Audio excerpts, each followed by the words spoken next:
Mesdames et messieurs, bonsoir. Bienvenue dans votre programme de l'actualité du sport à l'international. Au sommaire de cette édition, on va s'intéresser aux enjeux de la Ligue des Champions édition 2014-2015. Ensuite, en boxe, Floyd Mayweather, le roi du ring face à Chino Maidana. Et par la suite, bien évidemment, le bilan de la Coupe du Monde de basket saison 2014. Et on va bien évidemment revenir sur l'attribution de la CAN 2019 au Cameroun. Voici pour vous Samedi Sport.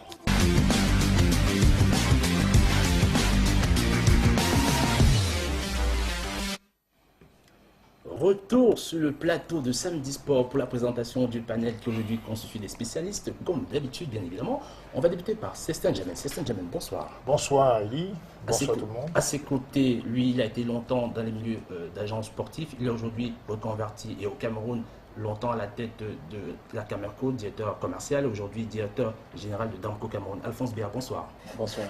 À ses côtés, Donika Sako, bonsoir. Bonsoir Eli Giscard. Voici pour vous la rubrique Média Presse, l'actualité de la presse sportive internationale, montée par Bill et présentée par Richard Nard.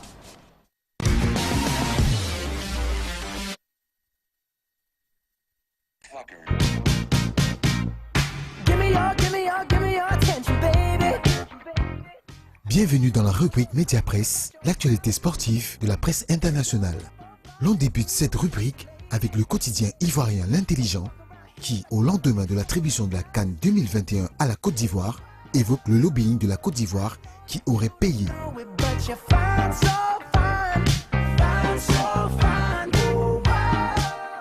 En Angleterre, du côté de The Mirror Sport, dans sa publication de ce matin, évoque la victoire de Manchester City 7-0 face à Sheffield Wednesday aurait permis enfin à Frank Lampard de pouvoir célébrer son but, contrairement à celui face à Chelsea.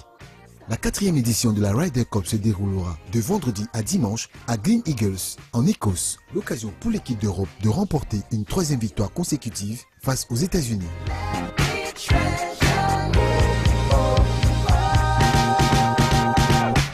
Quant au quotidien portugais Abola qui titre ce jour, le duel qui opposera Sporting de Lisbonne au FC Porto ce vendredi avec un Nani qui affiche de belles performances dans l'ensemble des duels face à Porto, a souligné également son retour en forme.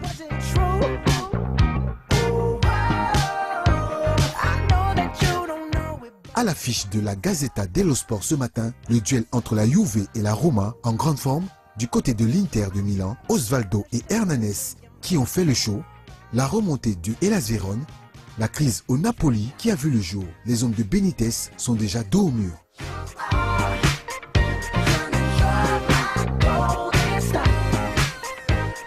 Super Vidal, le grand artificier de l'état de forme de la Juventus face à Cesena hier soir. La Roma de Rudi Garcia qui continue avec un début de saison tonitruant. Selon Tuttosport, le quotidien italien,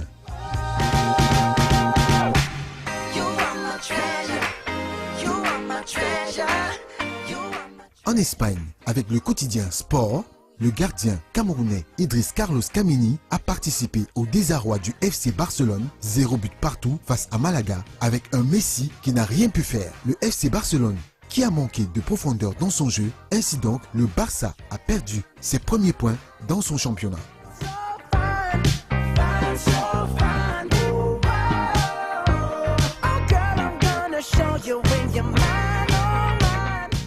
Cristiano Ronaldo, selon le quotidien espagnol AS de ce matin, fait étalage de son musée de hat-trick du côté de la Madeira, sa ville natale. Le Portugais qui conserve donc ainsi l'ensemble des ballons qui lui ont permis de s'illustrer au haut niveau.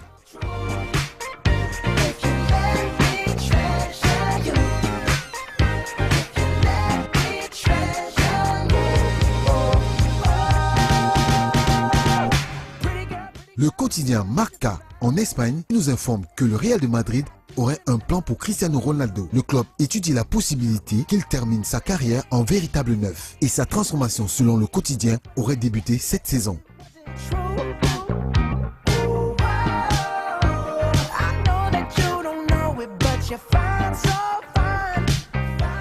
Le Boldais du PSG, 0 but contre 2 face à Caen en Normandie aurait permis aux Parisiens de remporter leur première victoire à l'extérieur de la saison et remontent provisoirement à la 2e place. Le quotidien nous informe également de la fragilité financière de Marseille qui justifiera cette situation dès le mercato hivernal en se débarrassant de certains de ses cadres.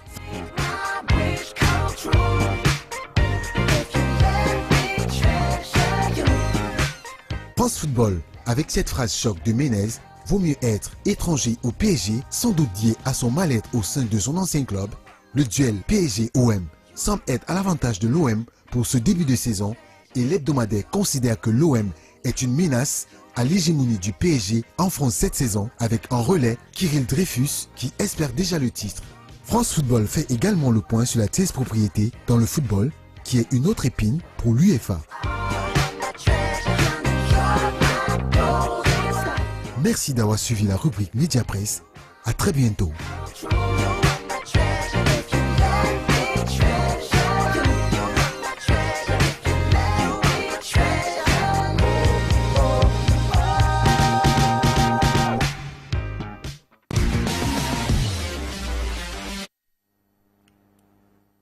Retour sur le plateau de Samedi Sport pour du Breaking News, qui est l'actualité de la presse sportive internationale, également l'actualité de la semaine. On va d'abord évoquer la première d'entre elles autour de Theo Zwanziger, qui est membre du comité exécutif de la FIFA, qui a récemment déclaré au magazine Sport Bild en Allemagne que la Coupe du Monde 2022 ne va pas se dérouler du côté du Qatar.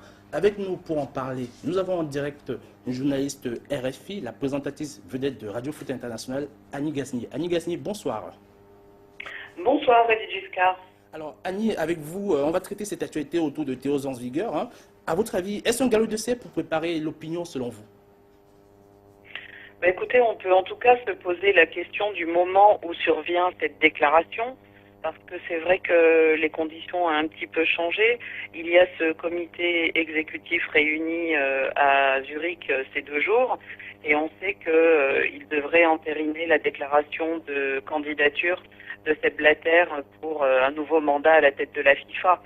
Donc ça survient comme par hasard juste avant. Il y a aussi à noter que depuis, on sait que Sepp Blatter n'aura pas d'adversaire puisque Michel Platini a dit qu'il ne serait pas candidat pour présider ou pour essayer de présider la FIFA. Donc il y a encore un candidat qui s'appelle Jérôme Champagne, un Français, mais vraisemblablement Sepp Blatter sera assuré de son élection. Alors est-ce que ces 2 facteurs font que finalement Sepp Blatter veut peut-être expliquer indirectement ce qu'il pourrait faire sur ce dossier? Vous savez qu'il n'a pas voté pour le Qatar 2022 et vous savez qu'il a dit récemment que c'était une erreur d'avoir confié l'organisation de la Coupe du Monde 2022 au Qatar. Donc effectivement, ça suscite beaucoup d'interrogations. Très bien. Alors, Annie Gasnier, avec vous, la raison climatique évoquée par Theo Zwanziger, vous y croyez sincèrement ou ce n'est pas une forme d'euphémisme? Écoutez, vous savez qu'en fait, le débat, c'est pas sur les températures d'été, mais sur l'hiver.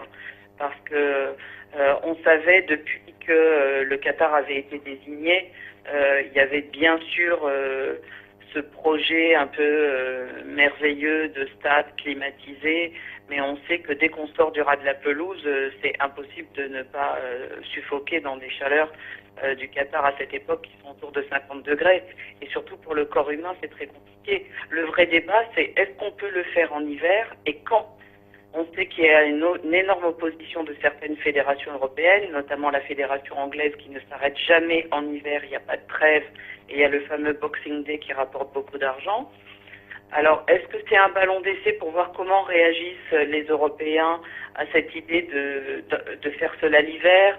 Est-ce que ça serait pas en hiver, mais peut-être au printemps, un peu avancé, pas vraiment en juin, peut-être en mai? C'est plein d'interrogations parce que, en fait, derrière l'histoire de la désignation, vous le savez comme moi, il y a des problèmes de corruption énormes. On attend le rapport de Michael Garcia pour savoir ce qui s'est vraiment passé dans ces votes. Peut-être que la FIFA pourrait s'en sortir d'une manière élégante en faisant procéder à un nouveau vote. Très bien. Merci Annie Gasnier. On vous remercie d'avoir répondu à nos questions. Merci, à très bientôt Annie. Merci. Très bien. Alors, avec vous, les spécialistes, on revient sur cette actualité autour des propos tenus par Theo Zanziger, le membre du comité exécutif de la FIFA, qui a récemment déclaré que cette Coupe du Monde, dont on a évoqué d'ailleurs lors de la première édition de Samedi Sport, j'invite les téléspectateurs que vous êtes à suivre sur YouTube cette enquête intitulée FIFA Gate, menée par l'ensemble de la rédaction de Samedi Sport avec la coopération de la presse suisse le matin dimanche. Alors, avec vous, Célestin Djamel, pensez-vous déjà que Sepp Blatter n'est pas en train de poser la candidature de trop? Bon, c'est clair que quand on regarde aujourd'hui ce qui s'annonce pour la prochaine élection en 2015, du fait qu'il soit déjà quasiment le seul candidat en lice, peut laisser augurer qu'il est quasi certain. Il n'est pas le seul candidat. Disons que Platini a jeté... Oui, disons que Jérôme Champagne est quand même assez proche de Sepp Blatter et que je n'imagine pas qu'il va maintenir sa candidature. Donc on peut en conclure très aisément que Blatter sera quasiment le seul candidat en lice pour 2015. Maintenant, concernant cette affaire de corruption, je crois que la première édition d'ailleurs de Samedi Sport avait évoqué ce sujet de façon très abondante. Il est clair que quand on voit la situation climatique du Qatar, il est quasiment impossible de penser qu'il n'y a pas eu des soupçons, comment dirais-je, sérieux de corruption. D'autant plus que Mohamed bin Haman, qui est l'ancien président de la Confédération asiatique de football, a été exclu radis à vie, effectivement, de la FIFA. Donc, on peut penser qu'effectivement, il y a eu des pots de vin. Je ne suis pas contre le lobbying, c'est tout à fait naturel dans des événements de ce genre. Mais en fait, ce qui est absolument inacceptable, c'est les corruptions au sein des instances fêtières comme celle-là. Donc aujourd'hui, on n'a pas parlé officiellement de la réattribution de la Coupe du Monde 2022. Donc en conséquence, on considère que le Qatar est toujours en lice pour organiser la Coupe du Monde 2022. Parce qu'aujourd'hui, bon, que M. Théo Zanziger, son opinion, Zanziger, c'est l'opinion d'un membre du comité exécutif. Mais ça n'engage pas forcément la FIFA. La FIFA peut parfaitement se réunir et décider qu'effectivement la Coupe du Monde 2022 sera attribuée. On sait bien que les pays anglo-saxons, les États-Unis et l'Australie et l'Angleterre sont très très chauds parce qu'ils ont été vraiment bluffés par ce choix du Qatar. Oui, donc ils sont parfaitement en osmose pour dire qu'il faut absolument que cette Coupe du Monde soit réattribuée à notre pays. Très bien, Célestin Djamel. Avec vous, Alphonse Béat, l'on a appris très récemment que justement John Michael Garcia, le président de la commission d'éthique, a quasiment rendu son rapport et que ce n'est pas encore ouvertement, du moins c'est pas encore public par la FIFA. Est-ce que la FIFA ne serait pas en train de dissimuler un véritable scandale par rapport à cette attribution du Qatar 2022, à votre avis? Vous savez, tout ce qui est fait avec un manque de cohérence finit toujours par des travers tels que nous remarquons aujourd'hui avec l'histoire du Qatar. On pourrait dire le Qatar Gate, comme vous l'avez si bien dit au début de votre propos. L'organisation d'une Coupe du Monde demande certains prérequis qui n'ont pas été respectés dans ce procédé-ci. Et ce qu'il faut noter aussi, c'est qu'il faut d'abord penser à l'intérêt du jeu, à l'intérêt du football. Ça n'a toujours pas été le cas. Parce que quand vous faites jouer une Coupe du Monde au Qatar, à cette période de l'année, il fait environ 52 degrés, comme il a fait cette année. Donc, faire jouer un match de football à 52 degrés, on nous a annoncé qu'on allait mettre des climatiseurs sur la pelouse, des climatiseurs dans la tribune. Je pense qu'il y a quelque chose qui n'a pas été fait selon les normes. Et maintenant, quand on a eu à inculper des gens qui ont été reconnus de corruption, qui ont été sanctionnés comme le président de la Fédération asiatique de football, je pense que cela est une forme d'aveu. C'est une forme d'aveu tout simplement parce qu'on ne peut pas condamner des gens s'il n'y a pas de faits qui sont avérés. On a condamné ce monsieur, il a été sanctionné, mais est-ce que certains sont intouchables? Donc ces histoires de corruption qui tournent autour de cette histoire d'attribution de la Coupe du Monde au Qatar 2022 commence à avoir un relent de malaise qui finira par nuire à toute l'histoire du football. Très bien, puisqu'on parle de scandale, on va évoquer un autre scandale tout aussi conséquent. Il s'est déroulé du côté de l'Algérie. Souvenez-vous, avec l'Algérie, l'affaire est bossée de notre compatriote décédé dans les conditions que l'on sait, que l'on déplore d'ailleurs. Alors, avant qu'on ne vous diffuse une image qui franchement va bouleverser plus d'un concernant l'Algérie, on va d'abord récapituler très rapidement les faits avec un arbitre de touche lors de la rencontre de la Ligue entre le CA Bordeaux et le W Tlemcen. Mahmoud Mouni Bitam craque à la 27e minute. Il se dirige vers la pelouse, enlève son maillot et laisse apparaître le message suivant sur son Marcel, Kerbach et Amoun, une histoire d'un jeu manipulé. Après son geste, il explique qu'il se retire désormais du monde de l'arbitrage et dans une déclaration à la télé privée, Stade Nous, il accuse Mahmoud Kerbach de trieste local et donc le président de la Ligue de football professionnel d'avoir voulu l'influencer dans ses décisions. Il pointe notamment du doigt la récente Supercoupe d'Algérie entre le MC Alger et l'USMM Alger, où le président de la LFP aurait demandé au trio à ce que le MC Alger soit clairement favorisé. Puis encore, lors de la demi-finale de la Coupe d'Algérie entre le GS Kabylie et le CRB Fakoun, Mahfoud Karbach lui aurait donné pour instruction personnellement de déstabiliser la GSK intelligemment. Je vous invite à suivre cette vidéo exclusive.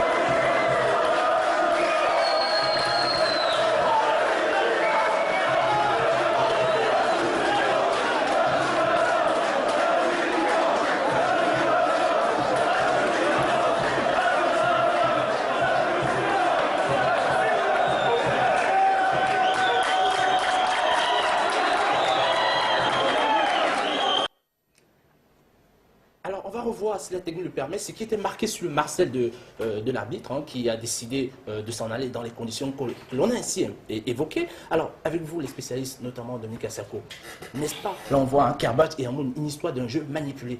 Lorsqu'on voit une scène comme ça, une fois de plus en Algérie, n'est-ce pas le scénario de trop pour ce football décidément qui se porte très très très mal? Merci Edith. Je pense que c'est le scandale de trop pour le football algérien. Il y a de cela près d'un mois, 3 semaines aujourd'hui, il y a eu la perte d'un footballeur sportif, notamment notre compatriote Albert Ebosset sur les terrains de foot. La CAF avait décidé de prendre des sanctions fortes concernant l'organisation de la compétition de football dans ce pays, mais malheureusement, ils ne sont pas allés au bout de leur décision. Et avec cet événement, avec cet acte que l'arbitre en question vient de poser, c'est vraiment un signal fort.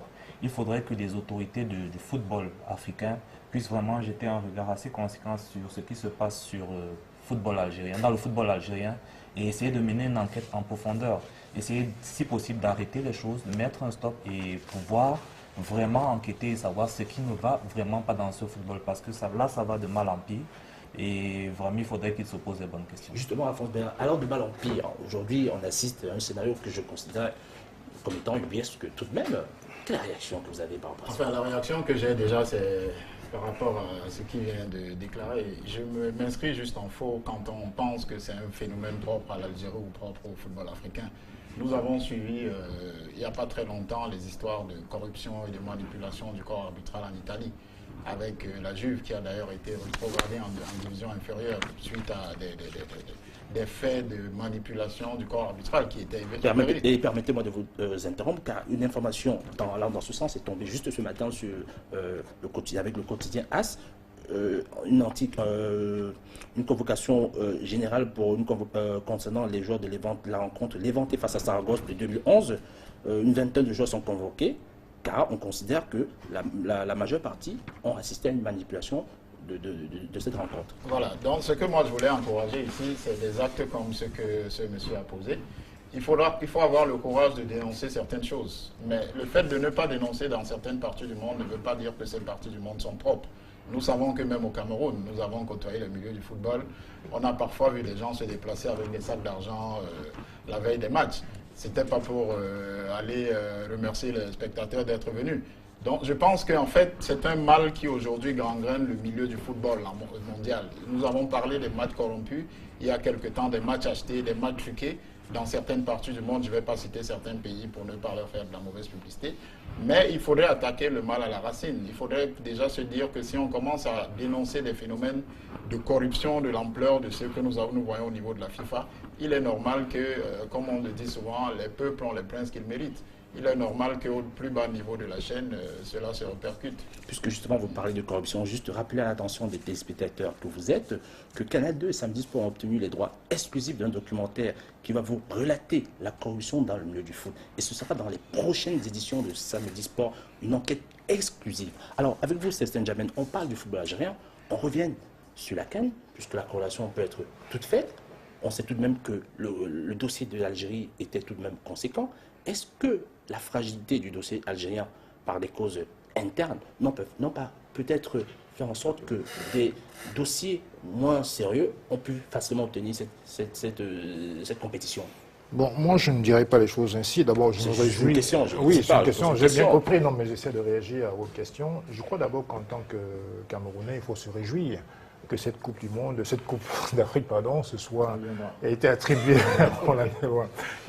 au Cameroun. C'est un événement qui est regardé non pas seulement par les Africains, mais par le monde entier. Cela dit, ce n'est pas, je suis désolé de le dire, ce n'est pas grâce ou à cause de notre dossier qu'on a pu décrocher cette Coupe du Monde. Je rappelle qu'entre-temps, la RDC s'était retirée, que la Libye, qui devait logiquement organiser la CAN 2017 et ensuite 2019, pour les raisons politiques que l'on sait, n'a pas pu candidater. Bon, restait l'Algérie, la Zambie, la Côte d'Ivoire. La Côte d'Ivoire qui était à la fois candidat pour 2019 et pour 2021. Qui a obtenu 2021, bien sûr. Voilà. Je crois qu'en revanche, après cette réjouissance, on va dire, patriotique ou chauvine, il faut quand même rappeler que le Cameroun n'avait pas, à mon sens, le meilleur dossier. Parce que je pense que pour qu'une Coupe du Monde soit véritablement réussie, il faut avoir les infrastructures qui sont nécessaires.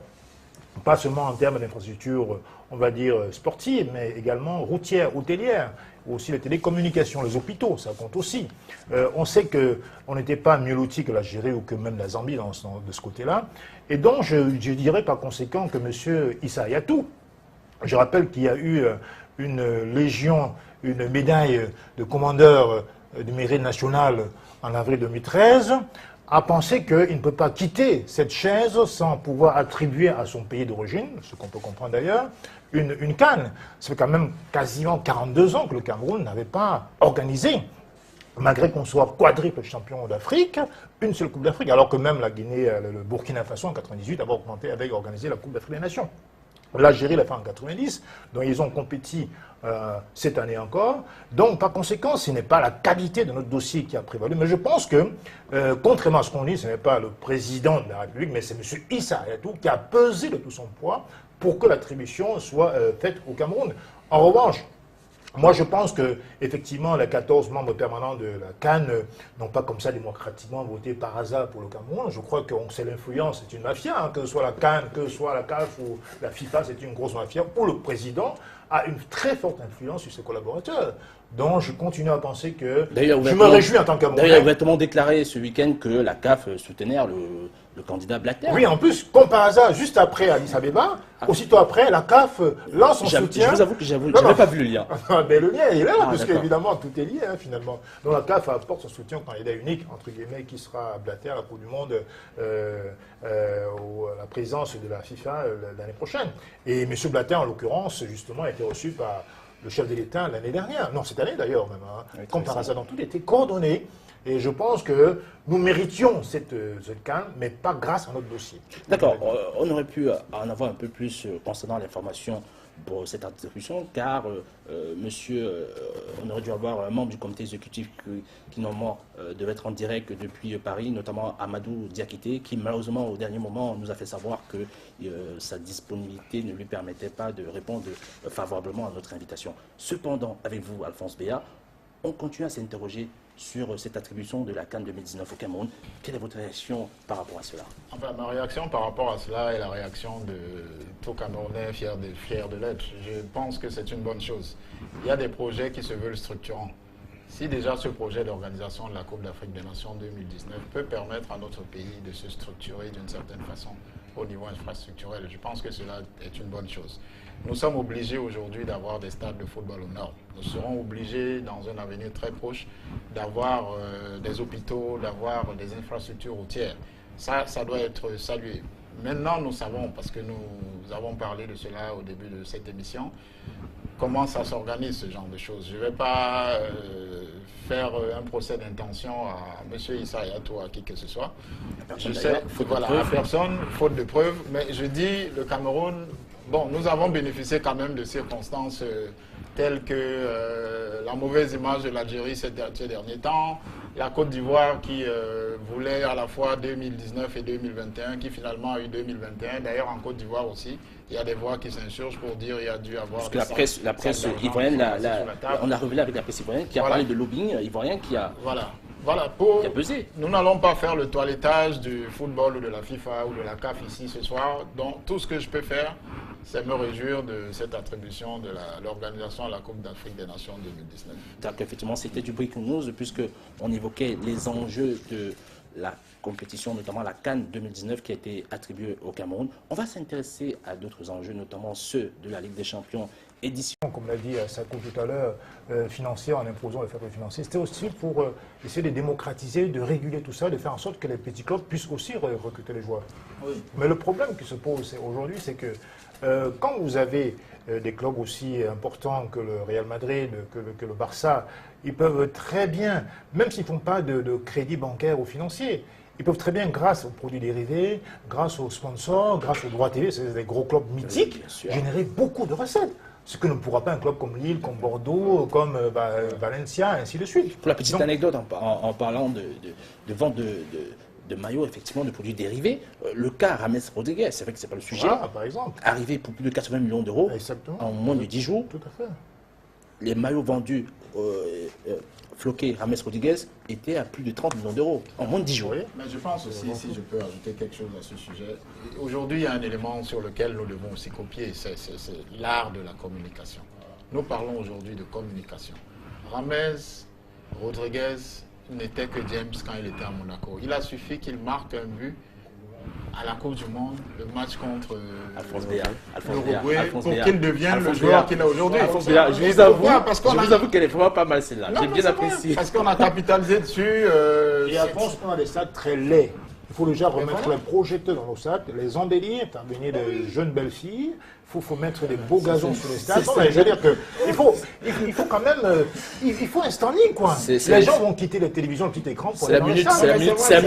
C'est la minute d'humour, c'est la minute d'humour de Sestan Djamel. L'humour, si on veut, mais si on veut, pourquoi pas. Je veux dire qu'il faut tous ces ingrédients-là pour que les gens soient un attrait pour les stades, parce que les stades sont sales, ils sont puants, ici il n'y a pas de toilettes, les gradins sont dégradés pour le coup, donc forcément les gens ne viennent pas regarder les matchs, regarder au stade de Mission Bépana. Très bien, Sestan Djamel. On avance avec le sujet avec vous, Dominique Sako. Tout à l'heure, Alphonse Béat évoquait la présence de certains hommes d'affaires, notamment Ribo Lovelev du côté de Monaco, malgré le fair play financier, la famille Mansour, Abramovic. À votre avis, qu'est-ce qui justifie la présence aussi massive de ces personnalités, de ces milliardaires au sein de la famille footballistique, sachant que les mesures, notamment drastiques, qui essaient de les empêcher d'investir conséquemment? Il y a des mesures drastiques qui sont mises en place pour les empêcher d'investir conséquemment, mais à chaque fois, ils arrivent à trouver des subterfuges pour passer outre. Si je prends le cas du chèque de Manchester City, nous tous nous savons aujourd'hui qu'il a le club Manchester City, mais il a une franchise à New York qui, on peut dire, c'est une forme de paravent de garage qui lui permet de recruter, d'aller stocker des joueurs là-bas et de pouvoir faire des traversées outre-Atlantique pour pouvoir mettre en place les joueurs. Suivez mon regard, je veux parler du cas de Frank Lampard, entre autres. Oh, bien sûr. Donc, il y a plusieurs... C'est vrai que c'était très curieux comme le cas Lampard qui allait pour 2 semaines aux États-Unis, est revenu la semaine d'après et sous forme de prêt. On se fout de qui là, franchement? Bon, il y a plusieurs astuces comme ça. Il faut savoir que quand on vient avec son argent, c'est pour investir, c'est un business.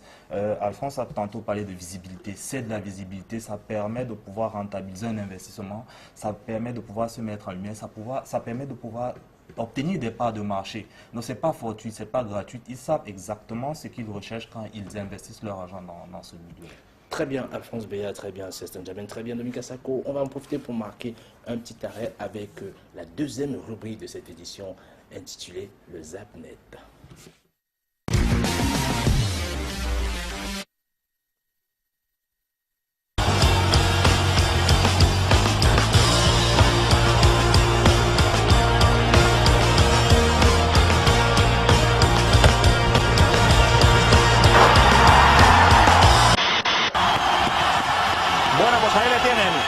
Suárez, nuevo fichaje del Fútbol Club Barcelona, el fichaje estrella de la temporada 14-15.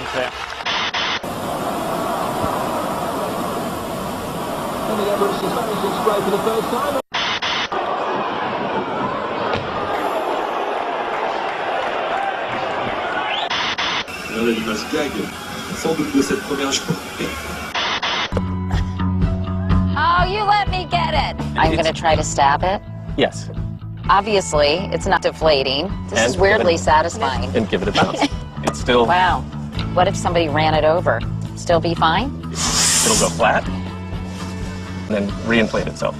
Triton, this beautiful, mature male, he saw the ball coming and he perked up. He's so ready to play. He played for over an hour and then finally laid down from exhaustion. Even after 3 days, they could not believe it. It's got huge punctures in it, but it's still bouncing and playing.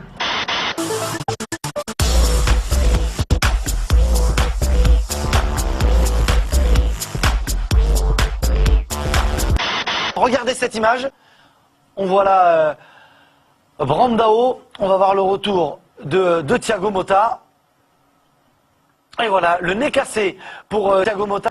Let's go, man.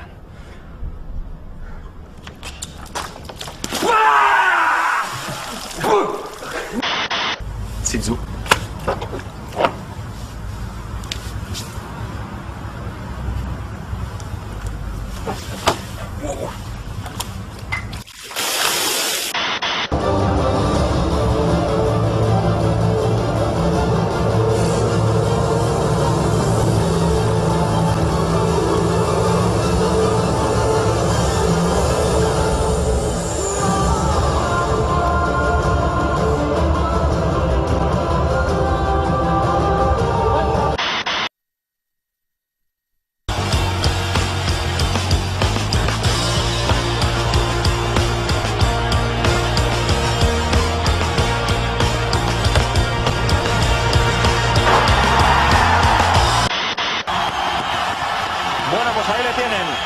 Suárez, nuevo fichaje del Fútbol Club Barcelona, el fichaje estrella de la temporada 14-15.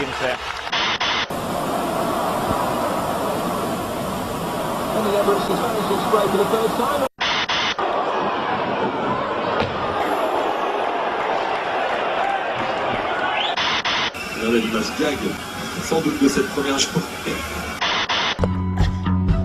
Oh, you let me get it. I'm going to try to stab it. Yes. Obviously, it's not deflating. This is weirdly satisfying. Then give it a bounce. It's still... Wow. What if somebody ran it over? Still be fine? It'll go flat, and then reinflate itself. Triton, this beautiful, mature male, he saw the ball coming and he perked up. He's so ready to play.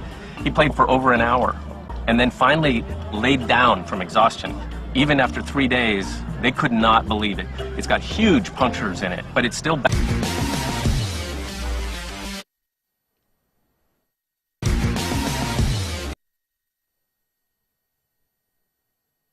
Retour sur le plateau de Samedi Sport. On rappelle que le panel, effectivement, a complètement changé. Il est maintenant constitué de Steve Ngassa. Steve Ngassa, bonsoir.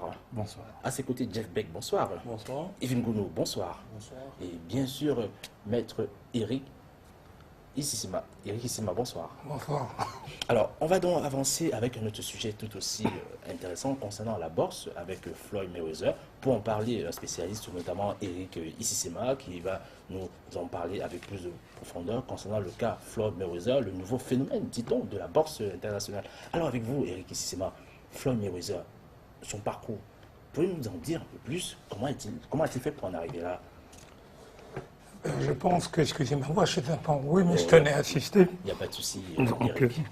Je pense que pour dominer autant un sport, une telle catégorie, ça fait 15 ans qu'il est au top. Il faut beaucoup de travail, il y a beaucoup d'abnégation, beaucoup de sacrifices.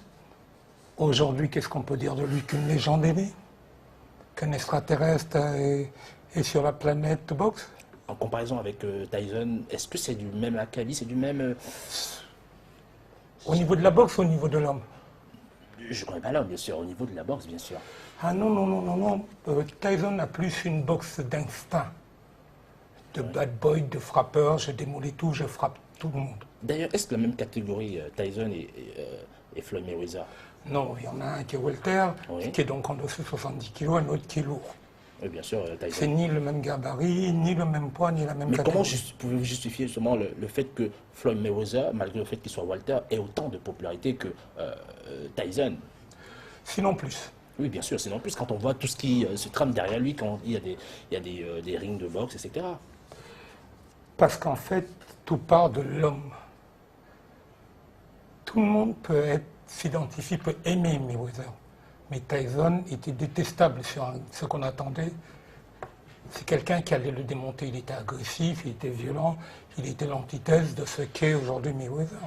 Aujourd'hui, nous avons affaire à quelqu'un qui est un styliste, qui a une boxe plus posée, plus réfléchie, et qui fait plaisir à voir, qui donne envie de faire de la boxe. Justement, j'ai suivi récemment son combat avec Maïdana, sur les antennes de Big Sport, pour ne pas citer, qui, le commentateur, évoquait le fait qu'il a une intelligence de boxe exceptionnelle. Alors, exactement, je ne suis pas un féru de boxe, mais qu'est-ce que c'est concrètement avoir une intelligence de boxe exceptionnelle? Qu'est-ce que ça veut dire?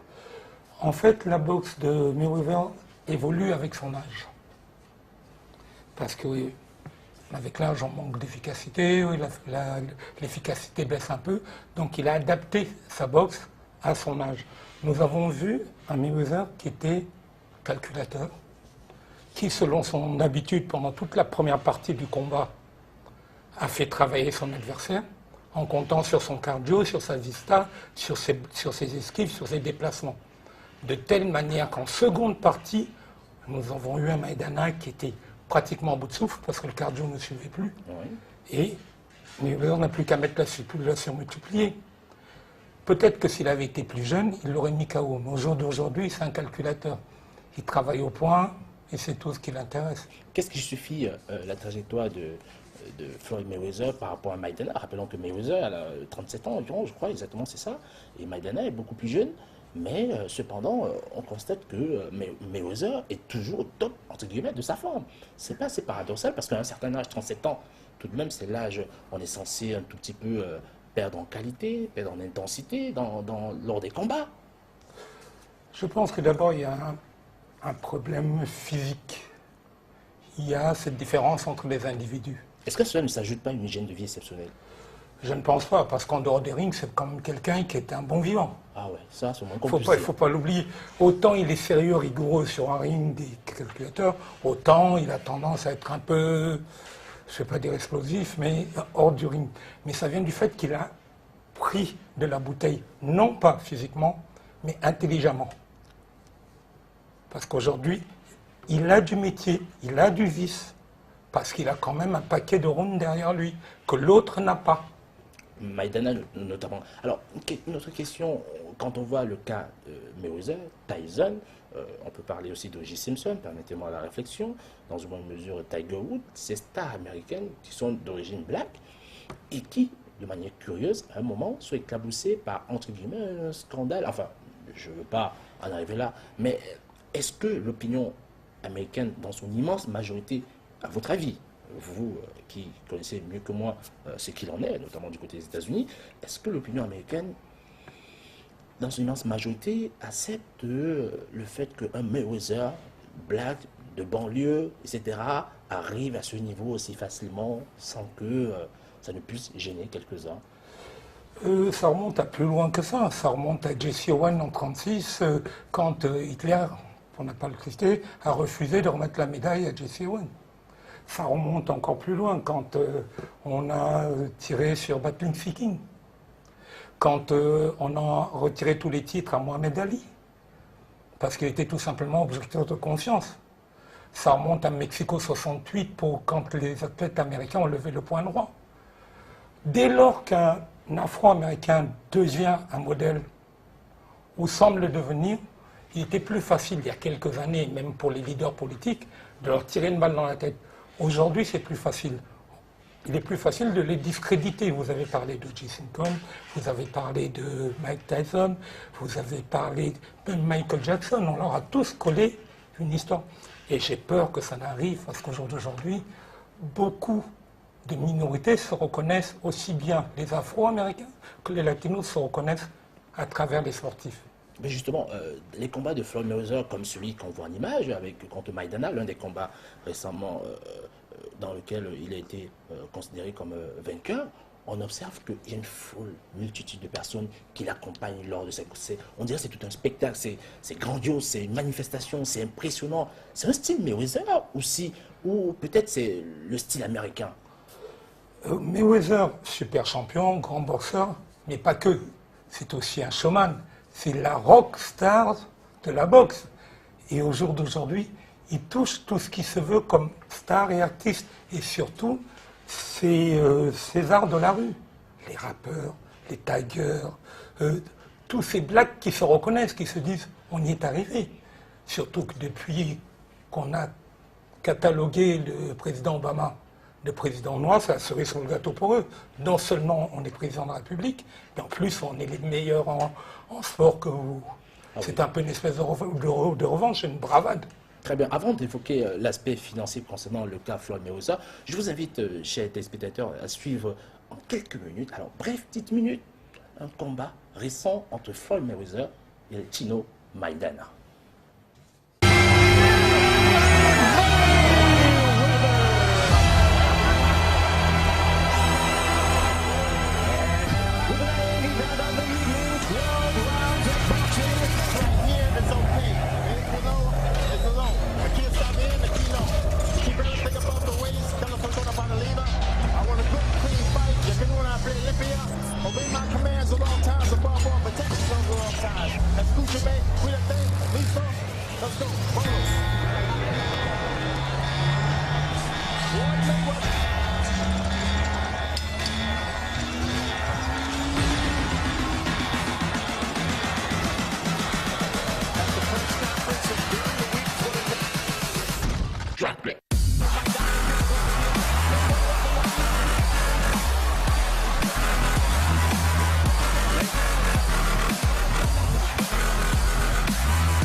Alors justement, on revient dans ce plateau avec le cas Floyd Mayweather. D'ailleurs, Eric, pourquoi l'appelle-t-on Floyd Money Mayweather? Parce que c'est un formidable businessman. C'est une machine à fabriquer de l'argent. Au-delà du fait que c'est un bon boxeur, il a fait de sa personne un produit commercial bankable, où tout le monde s'en connaît et tout le monde y trouve quelque chose. Et c'est d'ailleurs peut-être pour cela qu'il est considéré, en tout cas considéré, c'est un euphémisme, qu'on me le permette, comme étant le sportif le mieux rémunéré de la planète. Je pense que quand on est le meilleur dans sa catégorie et qu'on le reste aussi longtemps que lui, on peut se permettre d'être le mieux payé. Mais face à Maidana, ça fait quand même empocher 38 millions de dollars. Un peu plus même. Pour un seul combat. Ben oui. Alors, on a dit la même chose de Hagler, Ernst à l'époque. Ah oui, bien sûr. Les temps évoluent. Alors, il y a une petite anecdote que vous nous avez... je vous invite, n'est-ce pas, les spécialistes de basket, juste à nous la partager. Alors, très rapidement, autour de Mayweather et Maidana avant le combat. À moins que Eric veuille nous en dire plus. Ben, en fait, la préparation a été différente. C'était deux styles de préparation différents. J'ai commencé par Maidana qui s'est coupé du monde, qui s'est coupé de sa famille, qui s'est coupé de ses repères et s'est mis dans une bulle. Ça l'a quelque peu perturbé. Or, Mayweather était en plein dans sa famille, c'est-à-dire le peuple afro-américain. Il était dans la fête constante, ça a décompressé. Il a juste eu à se reconcentrer au moment du combat. Il n'a pas perdu d'influx pendant l'entraînement, parce qu'il était encadré, c'était un peu, ça paraissait laxiste, mais c'était tout ce qu'il y a de plus sérieux, parce qu'il avait des repères, il avait ses potes, il avait sa musique, ça permet d'arriver serein. Tandis que l'autre s'est enfermé dans un monastère, il ne voyait personne, il est sorti une fois, je crois, pour voir son fils. Au contraire, ça déstabilise. Il est passé d'un entraînement où il était entouré à un ring où il était plus qu'entouré. Donc le milieu était le même, il n'y a pas eu de cassure. Maidana est sorti d'un monastère pour se retrouver au milieu de milliers de personnes. C'est normal que le temps qu'il prenne la température et qu'il se reconcentre, l'autre avait déjà pris sa marque, était bien là, il était chez lui. Alors, l'hégémonie de Floyd Mayweather, vous pensez que ça va perdurer? Parce que c'est vrai qu'actuellement, il est, entre guillemets, bien sûr, il est celui qui a le plus, son titre le plus convoité par toute la bande, notamment Maidana, il y a aussi l'autre, comment il s'appelle? Manny Pacquiao, effectivement, dont le nom m'échappait. Pensez-vous que Floyd Mayweather va résister longtemps à tout cela? 37 ans tout de même? Ben, je vais vous dire, je pense qu'il est encore là, il est bien assis pour quelque temps, parce que c'est quelqu'un qui n'a pas pris beaucoup de coups. C'est pour ça qu'on l'appelle aussi Pretty Boy. Oh, bien sûr. Parce qu'il joue sur son cardio, sur sa vista, sur son blocage, sur ses contres. Mais comment on fait pour arriver physiquement à un tel niveau? Parce que je me souviens lors de ce combat face à Maïdana, au niveau des enjambées, mais c'était. C'est le sérieux, la rigueur dans le travail, c'est l'entraînement, c'est la répétition et les répétitions.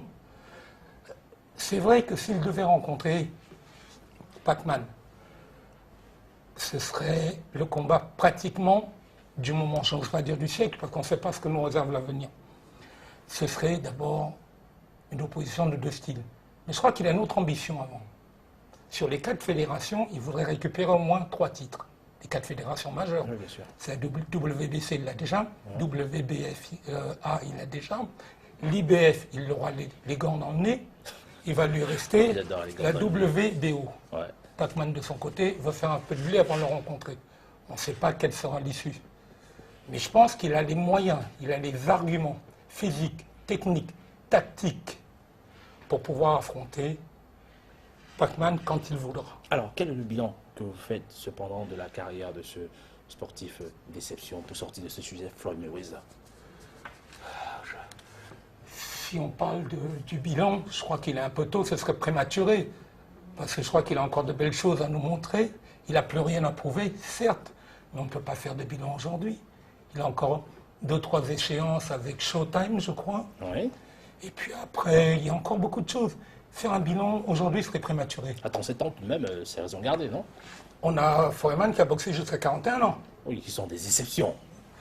Pourquoi n'en serait-il pas une lui aussi? Très bien, très bien dit. En tout cas, on parle du bilan on parlait du bilan de Floyd Mayweather. On va s'intéresser à notre bilan autour du basket, hein, qui est la Coupe du Monde de basket qui s'est déroulée du côté de l'Espagne il y a quelques semaines, qui a vu la Dream Team, hein, notamment l'équipe américaine, remporter cette compétition. On va faire un bilan avec les spécialistes de basket qui sont ici présents. On va d'abord débuter avec la nation africaine qui y était, du moins le Sénégal. Avec vous, Jeff Beck, comment avez-vous trouvé cette sélection sénégalaise qui a eu du mal quand même en 8e face à l'Espagne? Elle avait fait l'espoir d'arriver quand même en 8e. Oui, comme tu le dis, Edith, l'Espagne a étriqué, du moins a battu de haute volée le Sénégal. Ouais. Lors des 8e, mais le Sénégal s'est plutôt bien débrouillé lors de la compétition. Il faut dire qu'ils étaient amenés par un pivot du nom de Gorgui Dieng, ouais. Qui a terminé parmi les meilleurs pivots de la compétition. Mais malheureusement, ils sont tombés devant un os dur qui est l'Espagne, qui s'était préparé à gagner justement la compétition. On sait qu'ils ont amené 3 intérieurs, les frères Gasol et Serge Ibaka. Ouais. Le but était pour eux de remporter la compétition certainement devant les États-Unis. Donc une très belle prestation pour les Sénégalais. On espère que le Cameroun pourra faire pareil lors des prochaines éditions. Très bien, on va avancer avec le trio notamment de cette compétition, la France, l'Espagne, non, la France, la Serbie et les États-Unis.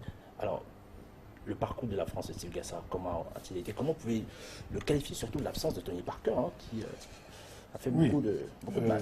C'est clair que la France était outsider, avec l'absence non seulement de Tony Parker, mais aussi de Joachim Noah. Peu de gens pensaient voir la France à une 3e place. Et c'est la première médaille d'ailleurs qu'ils ont obtenue dans les championnats du monde. C'est une très bonne surprise. Ça a surtout été la révélation, on pourra dire, d'un duo très important qui est Nicolas Batum et Boris Diaw. Ouais. Ils ont pesé vraiment de toute leur expérience pour pallier à l'absence de Tony Parker. Alors, avez-vous, Yves Gounod, le cas Batum-Boris Diaw qui devient un duo conséquent, enfin qui existait d'ailleurs, est-ce qu'ils ne vont pas profiter de l'absence de Tony Parker pour pouvoir définitivement être les leaders de ce vestiaire? Est-ce que ça va en fait pas précipiter la sortie de Parker? Je crois que l'absence de Parker était un bon truc pour Nicolas Batum surtout. On a pu le constater lors des 2 derniers matchs de la compétition, la demi-finale et le match de classement, où il a tourné à pratiquement 31 points de moyenne. Il a marqué 35 points. À l'avant-dernier match, il a marqué 27 points au match de classement. Il a pris du temps pour démarrer la compétition. Et quand on le regardait, on se disait qu'il faudrait que Batum puisse élever son niveau de jeu. Parce qu'après tout, c'était l'un des joueurs NBA de l'effectif de la France. Et il était important qu'il essaie d'élever son niveau de jeu vu que Tony Parker n'était pas là. Boris Diaw, on le sait, lui c'est le facteur X, c'est lui qui fixe le jeu et il permet aux autres de pouvoir s'exprimer. Mais également, on a pu découvrir certains nouveaux joueurs tels que Rudy Gobert, qui a été une révélation pour moi parce qu'à l'intérieur, la France était mal barrée avec les absences de Yann Maïni, Alexis Agença et certains autres intérieurs. Mais pour l'instant, comme l'a dit Steve, la France a fait vraiment une bonne prestation. Justement, on va prendre les réactions de Nicolas Batum, hein, juste à la sortie de la rencontre de la demi-finale face, je crois que c'était face à la Serbie, effectivement. Et on va écouter Nicolas Batum et Boris Diaw. Image signée RMC TV.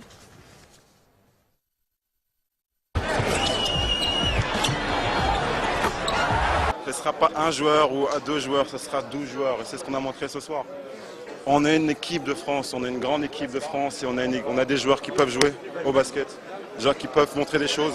Et on l'a fait, il y a 12 joueurs, même ceux qui n'ont pas joué, on était sur le banc, on était debout, n'ont pas lâché. Et voilà, c'est une très grande victoire. On l'a cru et je pense que c'est ça le sentiment que j'ai ce soir, c'est de la fierté par rapport à cette équipe. On y a tous cru. Il n'y avait pas beaucoup de gens, je pense, qui croyaient dans le monde qu'on aurait pu gagner ce soir. Mais nous, on en était persuadés et on a joué comme tel. On est dans nos objectifs. On l'avait dit dès le début de cette préparation. L'objectif, c'est d'aller chercher une médaille pour la France. Là, on s'est offert 2 chances de pouvoir gagner une médaille. Tout de suite, on va rebasculer. On a savouré pendant 1 minute cette victoire. On est content d'être qualifié pour la demi-finale. Maintenant, on se reconcentre sur nos objectifs. Rappelons que Nicolas Batum, effectivement, est d'origine camerounaise, beaucoup ne le savent pas. Et ça va nous permettre de s'intéresser à un autre Camerounais de cette sélection, notamment Joachim Noah, qui lui aussi était absent, en tout cas depuis pas mal de temps, bout de la sélection. Pensez-vous qu'avec cette performance de cette génération, ça ne va pas mettre la pression également à Noah, Joachim, de revenir pour cette sélection, pour la compétition qui sera bientôt du côté de la France? Ma lecture, je pense qu'il serait difficile que Joachim puisse rejoindre la sélection. Je crois qu'il a participé à une seule compétition avec l'équipe de France depuis des années. Joachim, oui, c'est ça, la seule compétition. On a aussi l'impression qu'il est un peu trop attaché au Cameroun, finalement. Oui, il est attaché au Cameroun et également il est attaché aux États-Unis. Il faut le préciser, Joachim a suivi son cursus lycéen déjà aux États-Unis, dans l'État de New York. Son cursus universitaire, il était en Floride. Et maintenant, il est en NBA, dont il n'a pas d'attachement avec la France en tant que tel. D'accord, très bien. On va en profiter pour prendre très rapidement les meilleures actions de Nicolas Batum lors de cette rencontre de demi-finale. Hein, le highlight de Nicolas Batum signé ESPN.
Batum déception, hein, qui d'ailleurs a figuré dans le 5 majeur. Alors on va voir en image une photo du 5 majeur et les spécialistes vont nous décortiquer un tout petit peu le profil des différentes personnes qui figurent dans ce 5 majeur. On voit Nicolas Batum au milieu.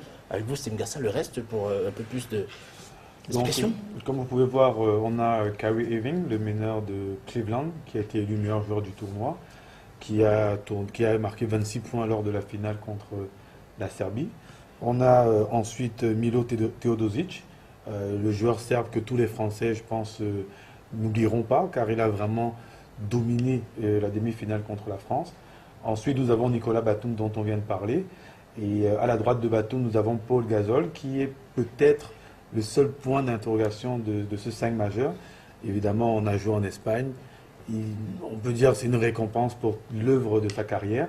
Et enfin, une très belle surprise, c'est Kenneth Farid, un joueur de Denver qui est pas très connu du grand public, mais qui a montré toute l'étendue de sa valeur lors de ce tournoi. Oui, qui a été tout de même époustouflant lors de cette compétition. J'ai vu quelques actions de ce joueur. Franchement, il a marqué les esprits. Hein. Oui, tout à fait. Si au début de la compétition, on demandait 2 joueurs américains pour le 5 majeur, c'est sûr que non. À l'intérieur, on aurait peut-être pensé à Anthony Davis, mais certainement pas à Farid. Justement, vous parlez d'Anthony Davis. On va voir un autre trio, notamment celui des États-Unis, dans lequel on va voir, entre guillemets, quelques joueurs qui se sont aussi pleinement illustrés dans le clan américain.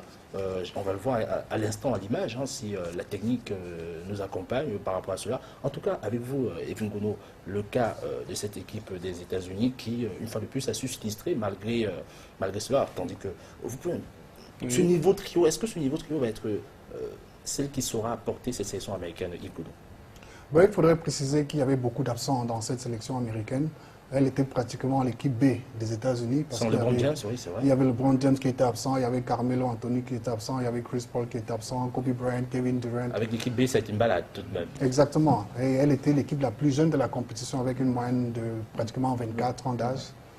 Donc c'est l'avenir des États-Unis et c'est également l'avenir de la Coupe du Monde parce qu'il faut le signaler, les États-Unis restent la nation la plus huppée, la plus forte, la plus athlétique, la plus expérimentée.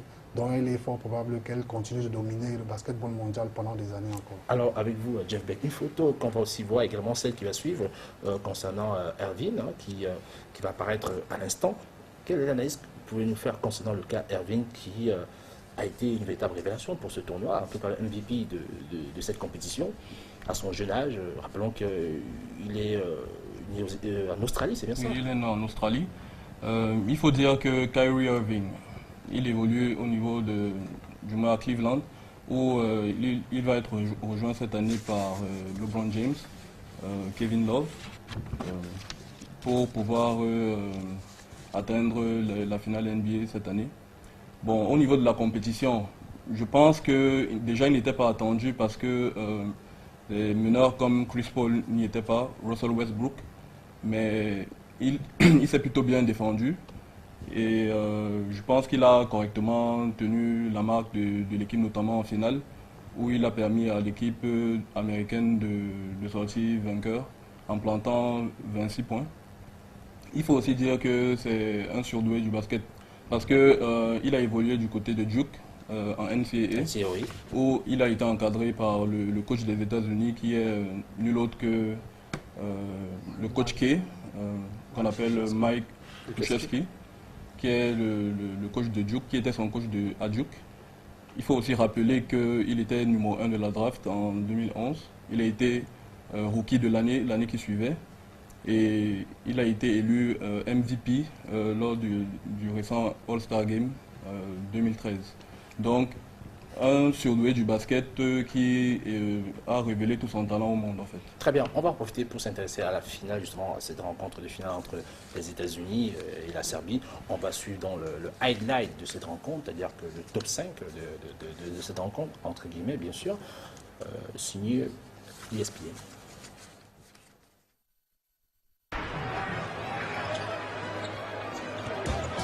Now Teodosic, bounce pass into Raduljica, and he's blocked by DeMarcus Cousins. A great defensive play there by Cousins. I mean, he just got up.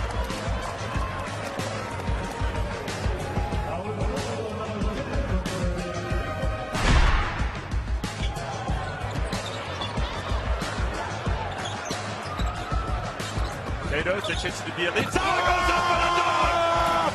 Nemanja Bjelica.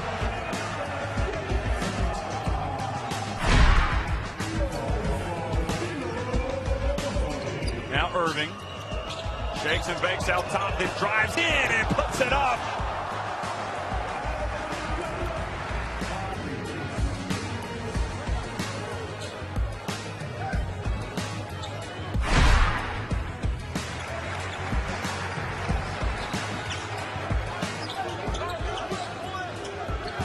Pass and the dunk by Kalinic.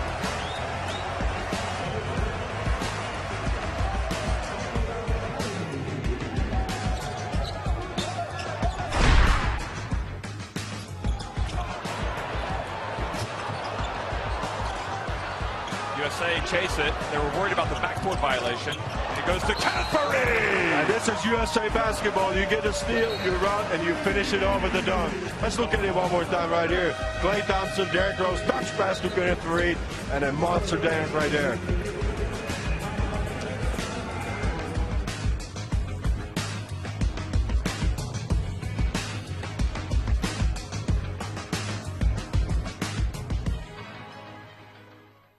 On va sortir donc de cette action avec Kenneth Farrell, l'homme animal. Alors, quelle analyse, quelle conclusion par rapport à cette sélection américaine qui a, avec une équipe B, une équipe bis, comme a si bien dit Yves Ngounou, c'est tout de même baladé du côté de l'Espagne. Oui, effectivement, c'est la première fois qu'une équipe gagne tous ses matchs avec plus de 20 points. Et je pense qu'on devrait se poser la question pour rendre la compétition plus compétitive. Dans quelle mesure les États-Unis pourront envoyer deux équipes? Ce serait très intéressant, je pense. D'accord, très bien. Nous sommes au terme de cette édition de Samedi Sport. On vous invite, messieurs et dames, à suivre ce message de sensibilisation de l'UEFA par rapport aux luttes contre les discriminations, notamment le racisme. Suivez plutôt. Pour vous dire au revoir avec un petit selfie qu'on va tous se faire, tous les spécialistes qui ont été présents pour cette édition de Samedi Sport. Alors, on vous demande de patienter 2 petits instants et hop. Ça y est, c'est réussi ce selfie. Vous retrouvez ces photos sur la page Facebook de Samedi Sport et sur notre page Twitter, #Samedi Sport. Merci de nous avoir suivis. À très bientôt. Nous, ça nous a dit sport. Et si vous, ça vous a dit sport, retrouvez-nous pour les prochaines aventures de Samedi Sport.